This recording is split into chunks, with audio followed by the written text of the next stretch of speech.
and loved ones. Hindi po sila suman o dinuguan. The killings have become so common, the mass media settled for fill-in-the-blank template news reports, differing only in the place, time, and name of the victim, if the victim even has a name. The what and the how remain the same. News write-ups carry the standard explanation for cardboard justice. But how are we exactly to know if the killings were simply cover-ups for the involvement of members of the police in the drug trade, or just simple cases of personal vendetta? Mr. President, truth now in this country are lines of acrylic marker on a cardboard. Kahit ano na lang isulat sa cardboard ay pinapaniwalaan ng kaagad. This is just a variation of the meme in social media. Get a photo, get a cardboard, write words, and the people will believe anything. Both the vigilantes and the social media operators take this nation as a nation of meme believers. Tama na po ang mga meme. Tama na po ang cardboard. Mas malalim po ang katotohanan. While the social media operators introduce to us DIY, do-it-yourself, truth, the vigilantes have introduced to us DIY justice. Never mind the police investigation, never mind the public prosecutor, never mind the courts and the judges. This is do-it-yourself justice at work.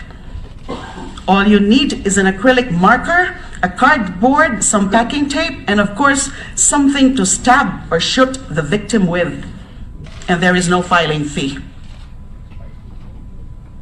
As for the killings carried out supposedly in pursuit of police work, there is a usual explanation that the executions were done in the course of legitimate law enforcement operations.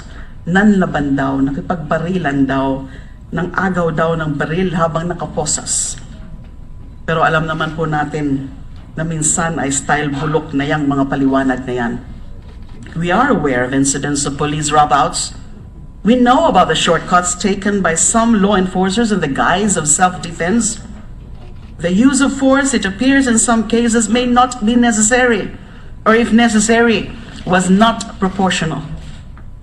We still have a system of law that processes and punishes wrongdoers. We have our Bill of Rights that accorded the right to be presumed innocent. What is worrisome in this situation is that the war on drugs is becoming a convenient pretext for misguided or utterly corrupt law enforcers to kill just anyone. Ang magagandang layunin ng gyera laban sa droga ay nasisira nitong mga karumal-dumal na pagpatay. Tandaan sana natin na ang pagpatay na walang katwiran at walang legal na basehan ay krimeng malinaw. Ito ay illegal. Ito ay immoral. I must admit, the public reaction to these executions is not in favor of those who oppose it. A 91% approval rating for the president and what he stands for is a formidable record. But we cannot base our reactions to these killings on the popularity of the president. Popular or not, murder must stop. S-T-O-P. Stop. Stop the killings now. There might not be a manifest public outcry, but there is definitely a seething undercurrent of remonstration against the disregard for human life. Students armed with nothing but courage and conviction have started to act. They are protesting with cardboards on their chests, telling us that no one is safe. If these students who do not have the protection of position or power raise their voice against these daily assassinations and rob-outs, what does it make of me, an elected senator, if I keep silent?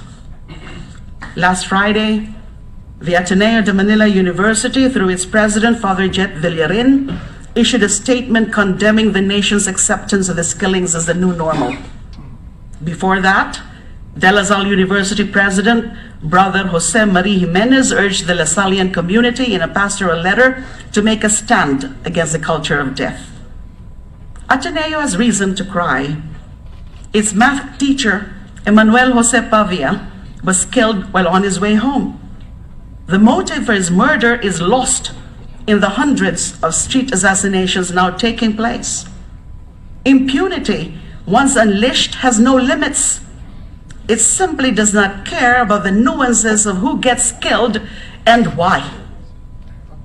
The message is this: let us not wait until another Atenean on his way home is killed.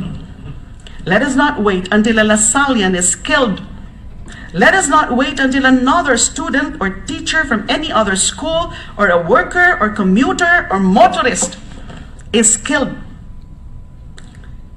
The statement of the Integrated Bar of the Philippines reminds us that the murder of drug suspects is still murder under the rule of law. My own former office, the Commission on Human Rights, led by Chairperson Chito Gascon, has already taken steps to investigate cases of mistaken identity and collateral damage, aside from cases where families of drug suspects had courage enough to file complaints. The relatives of the collateral damage victims are the indignant voices that tell us of the extent this bloody purge has spilled over to the innocent commuter and ordinary civilian. The Sunday before the State of the Nation address, the Inquirer's headline was God's fifth commandment: thou shalt not kill. The church is speaking to us. Quote, human life is sacred because from its beginning, it involves the creative action of God, and it remains forever in a special relationship with the Creator, who is its sole end. God alone is the Lord of life from its beginning until its end.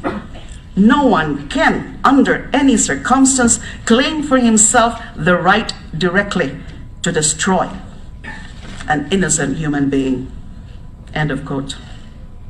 Mr. President, these are the voices trying to wake up a person sound asleep while his house is burning. But he is in a hallucinating dream of a country's redemption by bloodletting. It is just that the fire has not yet seared his flesh, and the blood has not yet reached his doorsteps. The Roman poet Dante said, quote, the hottest place in hell is reserved to those who in times of moral crisis refuse to take a stand. End of quote. If we are to shirk from our natural, moral, and legal duty to condemn the abuses of power, to condemn any and all wrongdoings, the victims of our silence are not only the summarily killed, but values that are sacred and universal. The very right to life, the rule of law, due process, and justice for all. Mr. President, drugs destroy lives, but we need not destroy lives to destroy drugs. Ang paggalang sa buhay ay hindi balakid sa pagsugpo ng droga at mga krimen.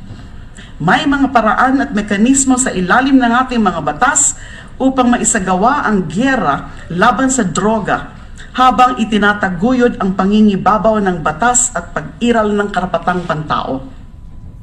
Our legal arsenal is equipped. It should simply be strengthened to carry out the objectives of this war on drugs.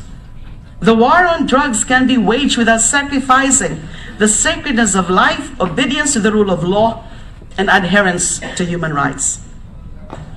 Freddy Aguilar once sang, higit sa lahat ay tao.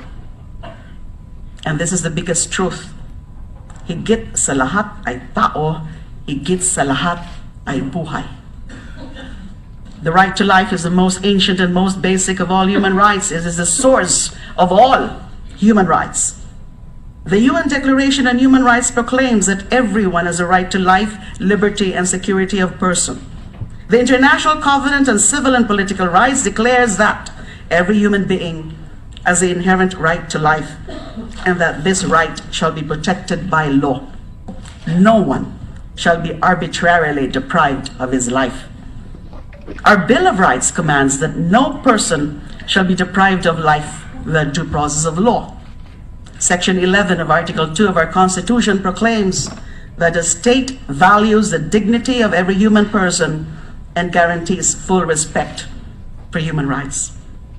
The international community declares the inviolability of the right to life of whatever race, color, creed, religion, age, status, gender, or circumstance.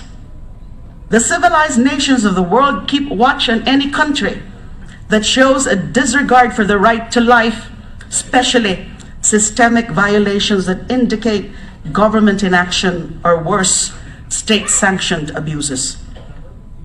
We have to show the world that the Philippines continues to stand with the rest of humanity in condemning and putting a stop to any and all forms of systemic and widespread extrajudicial killings, whether perpetrated by the state or by non-state actors.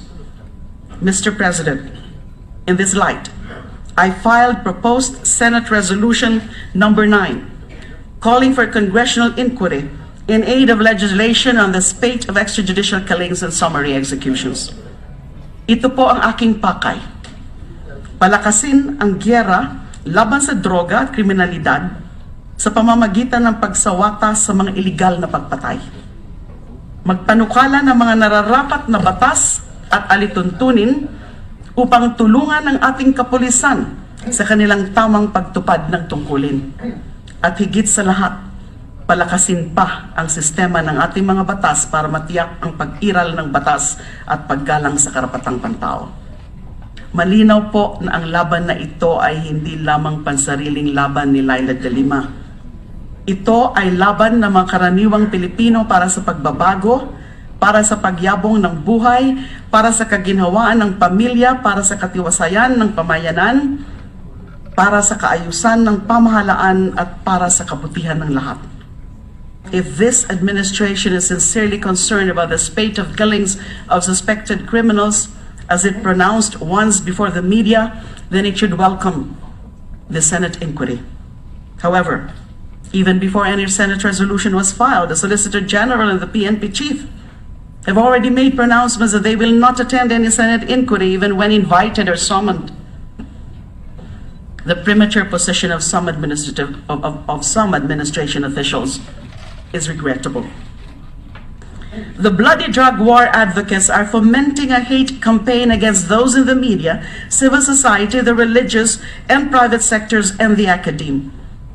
Despite this hate campaign, we have to continue opposing the murder of the innocents as well as that of the suspects. We must call for the accountability of state actors responsible for this terrifying trend in law enforcement and the investigation of killings perpetrated by the vigilante assassins. In the campaign against criminality, we cannot applaud criminal methods merely because we are left unaffected.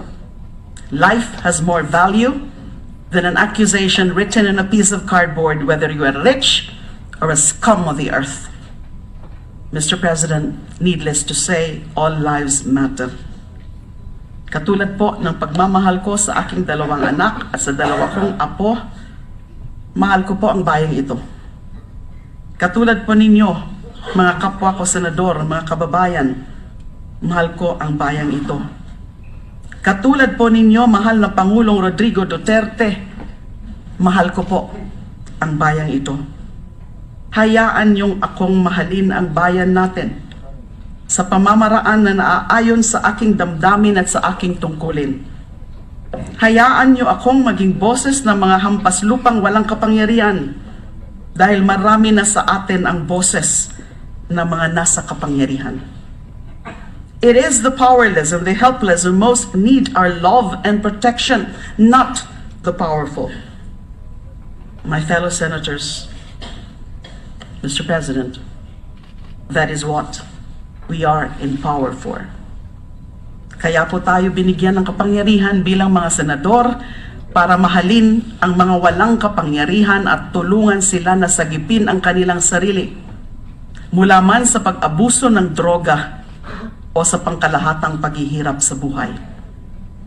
Ang ating kapangyarihan ay para sa mga walang kapangyarihan. ang ating pag-aruga ay para sa mga nangangailangan ng ating tulong at pag-unawa. Magandang hapon po sa inyo lahat. Thank you. Majority Leader, Mr. President. Senator Cayetano.